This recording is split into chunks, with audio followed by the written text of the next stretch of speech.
cours numéro 6 d'introduction à la Genèse, dans lequel nous allons étudier en première partie la vie d'Isaac, le patriarche. Comme nous l'avons déjà dit, nous ne pouvons pas faire une étude complète de la Genèse à cause de l'importance de ce premier livre de la Bible. C'est pourquoi nous vous invitons à étudier les documents écrits qui vous sont proposés et qui présentent une étude plus approfondie, où vous retrouverez toutes les références bibliques relatives à ce cours.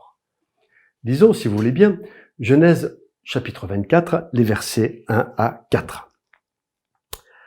Abraham était vieux, avancé en âge. Et l'Éternel avait béni Abraham en toutes choses.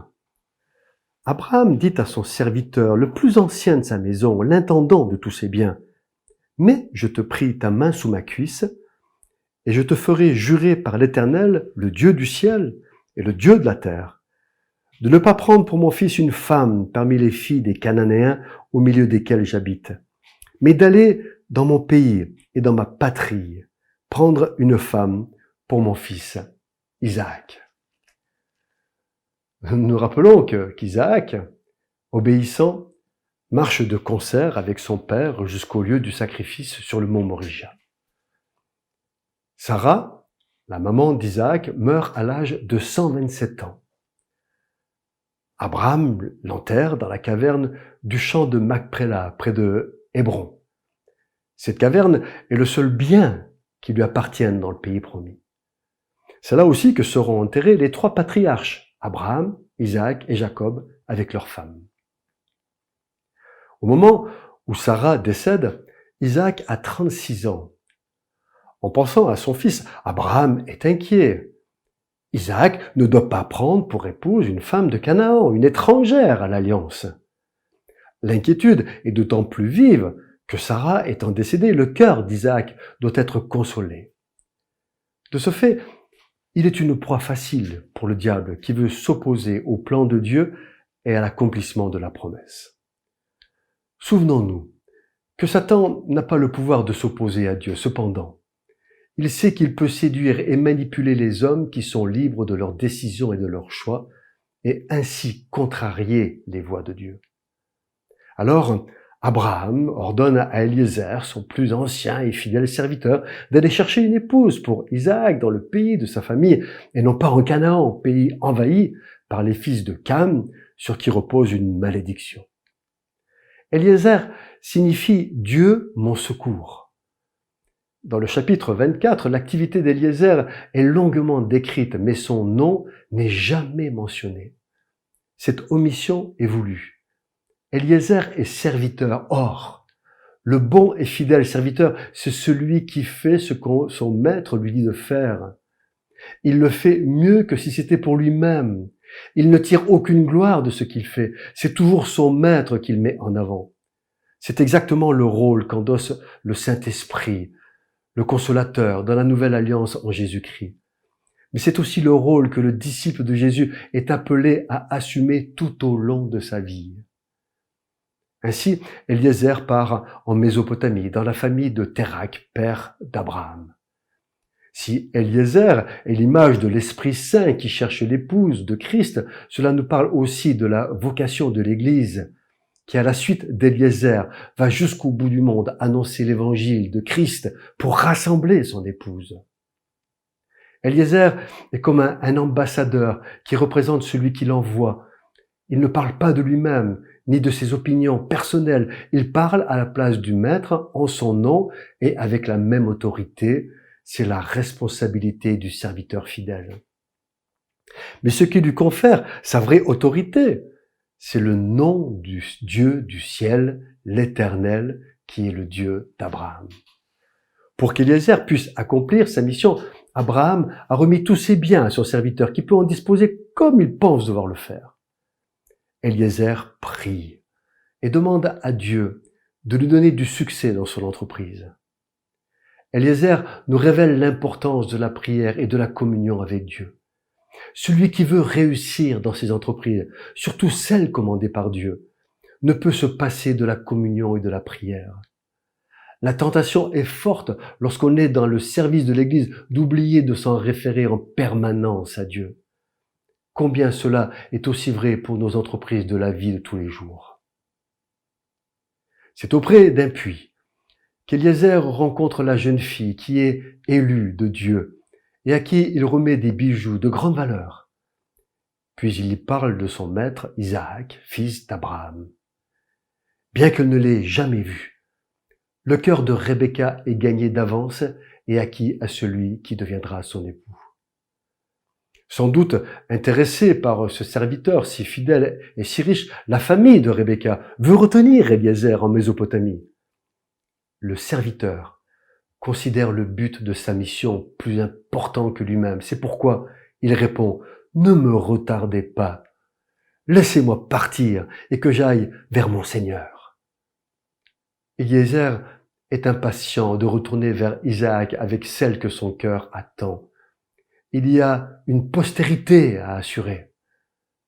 Combien de familles, à l'image de la famille de Rebecca ou de bons amis, parfois pleins de bonnes intentions, retardent les enfants de Dieu dans leur réponse à l'appel de Dieu et à leur vocation, allant jusqu'à briser des vies de serviteurs de Dieu. Tout ça parce qu'ils ne sont pas eux-mêmes soumis à la parole de Dieu, faisant ainsi le jeu du diable. Eliezer ne se laisse pas piéger. Il a reçu des ordres précis. Rebecca aussi est décidée. Elle suivra Eliezer et résiste aux sirènes de sa famille. Ce n'est pas à cause des bijoux offerts que Rebecca accepte de partir. Sa famille est très riche et elle-même a des servantes à sa disposition. Mais c'est convaincue par Dieu qu'elle répond à l'invitation de la même manière aujourd'hui encore. C'est Dieu qui appelle des femmes et des hommes à le servir et entrer dans la vocation qu'il leur destine. Ils doivent décider d'eux-mêmes d'y répondre. Comme Rebecca a dit « J'irai », c'est à eux de le dire, c'est leur responsabilité. Dès que Rebecca a dit « J'irai », les entraves tombent. Elle quitte sa famille pour se préparer à prendre sa place et à accomplir sa tâche dans cette autre famille par laquelle toutes les familles de la terre allaient être bénies. Eliezer doit ressentir une profonde joie qui est celle de tout serviteur de Dieu qui rentre chez lui avec le sentiment d'avoir accompli la mission qui lui était confiée. C'est l'Esprit de Dieu qui donne cette joie inégalable. Eliezer, qui est un serviteur loyal et fidèle, sait parfaitement que c'est Dieu qui lui a donné du succès dans cette entreprise. Il doit maintenant aller jusqu'au bout de sa mission. La caravane, conduite par Eliezer, quitte Paddan Aram. Rebecca, accompagnée de ses servantes, arrive vers le soir. Isaac se trouve près d'un puits nommé puits du vivant qui me voit.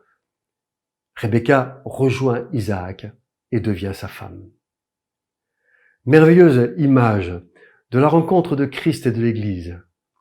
Le Seigneur annonce l'enlèvement de l'épouse qui ira à un signal donné à la rencontre de l'époux et où dans le ciel seront célébrées les noces de l'agneau. Il faudra être prêt. Et comme nul ne sait ni le jour ni l'heure, nous veillons en accomplissant notre devoir de serviteur avec des lampes allumées et des provisions abondantes d'huile, c'est-à-dire d'Esprit de Dieu et de sa parole qui est la lumière sur notre sentier. Isaac et Rebecca se sont rencontrés 4 ans après la mort de Sarah. Abraham prend une concubine, Ketura, qui lui donnera 6 fils.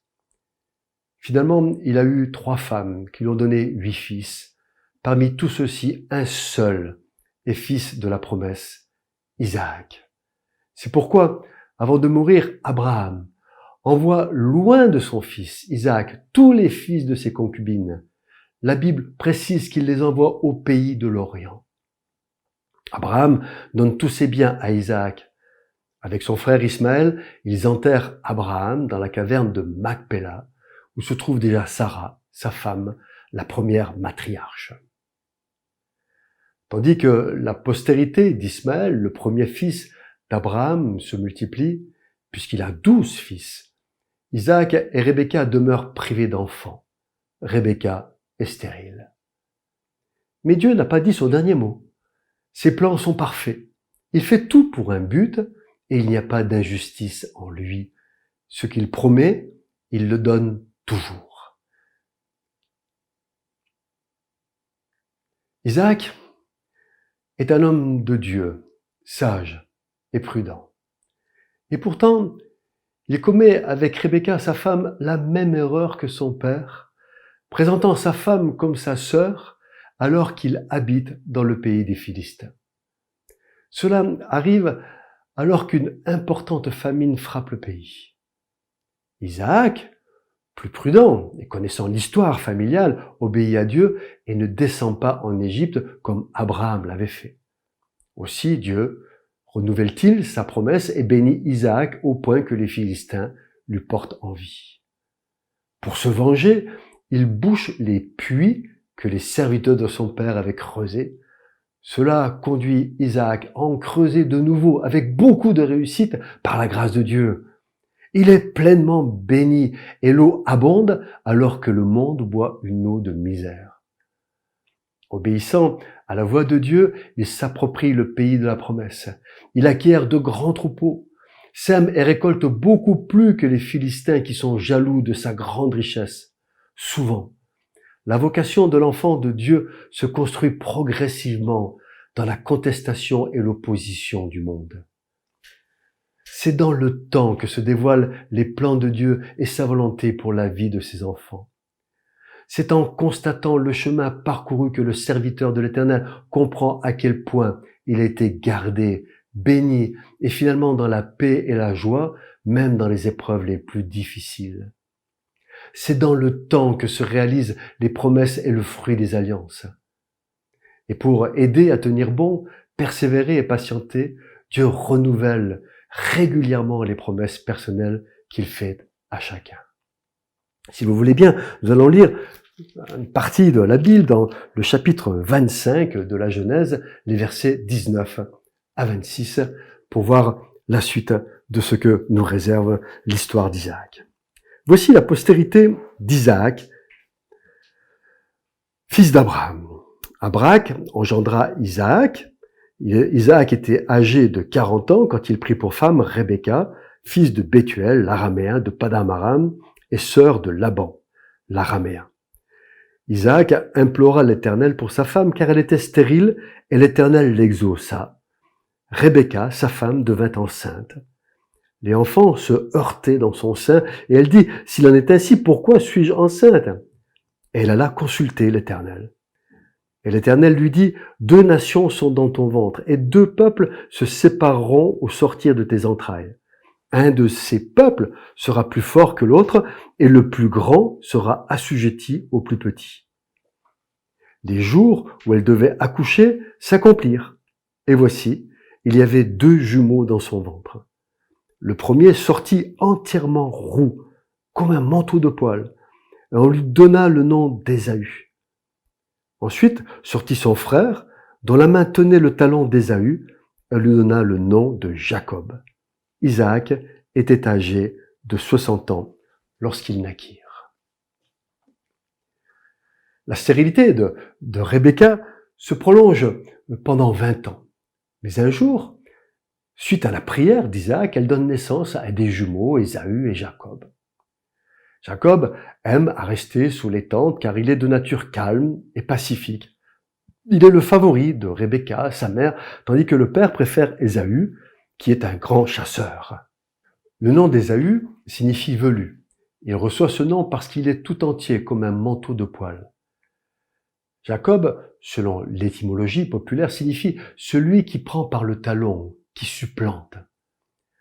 L'origine de ce nom est certainement due au fait qu'en naissant, Jacob tient par la main le talon d'Ésaü.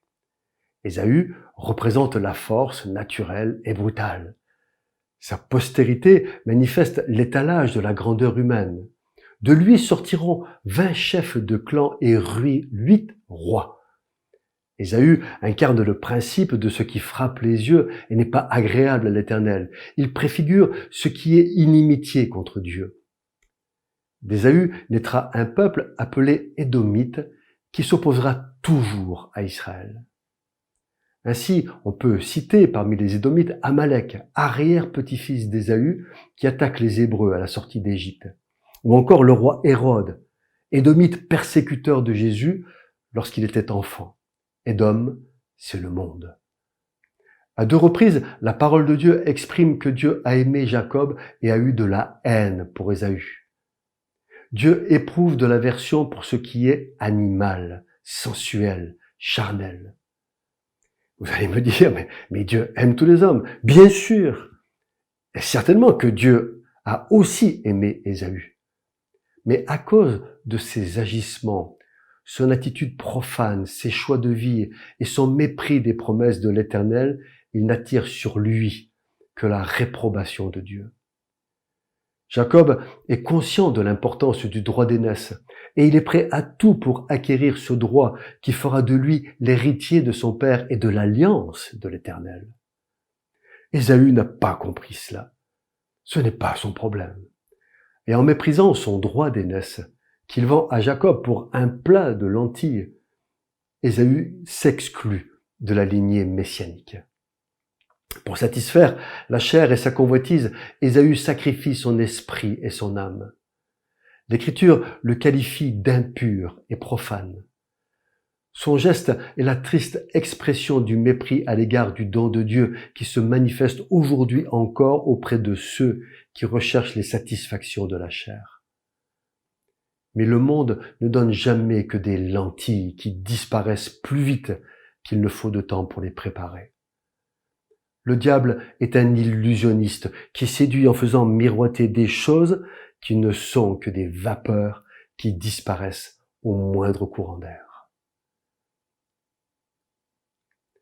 Isaac préfère Ésaü à Jacob parce qu'il mangeait du gibier et que dans sa pensée, celui qui doit devenir un grand peuple doit être fort et courageux. Or, Dieu n'a pas le même regard que les hommes.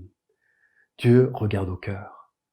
Au moment où Isaac choisit de bénir son aîné, il est âgé, sa vue est troublée, et il pense mourir prochainement alors qu'il vivra encore plus de 40 ans. Cet instant où le père donne sa bénédiction à son fils est important et symbolise la transmission de l'héritage spirituel. C'est pourquoi il veut solenniser l'événement au cours d'un bon repas qu'il demande à Ésaü de préparer. Comprenant la situation, Rebecca ordonne à Jacob de tromper son père. Elle intrigue en faveur de son fils favori, apprête un chevreau selon les goûts de son mari et déguise Jacob pour que son père ne le reconnaisse pas. Et ça marche. Isaac bénit Jacob. Rebecca porte une lourde responsabilité dans cette manœuvre. Elle veut favoriser son fils préféré, Jacob, à n'importe quel prix. Mais elle en paiera le prix. Elle va être séparée de son fils qu'elle ne reverra plus. Trompée, Ésaü pousse des cris d'amertume, mais ce n'est pas un vrai repentir. Il crie à son père « Bénis-moi !» mais il n'est pas prêt à payer le prix d'une réelle bénédiction. Il dénature les faits, prétendant que Jacob a volé son droit d'aînesse alors qu'il le lui a vendu.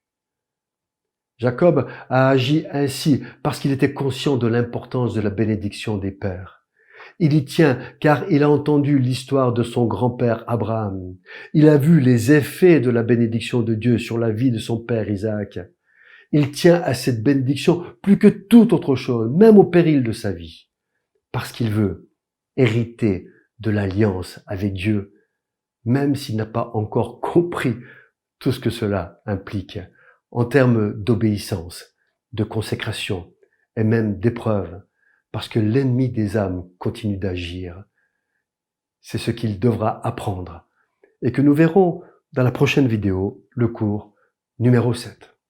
Et comme à l'habitude, je vous propose de lire, pour profiter de cette nouvelle vidéo à venir, les chapitres 28 à 36 de la Genèse et que Dieu vous bénisse.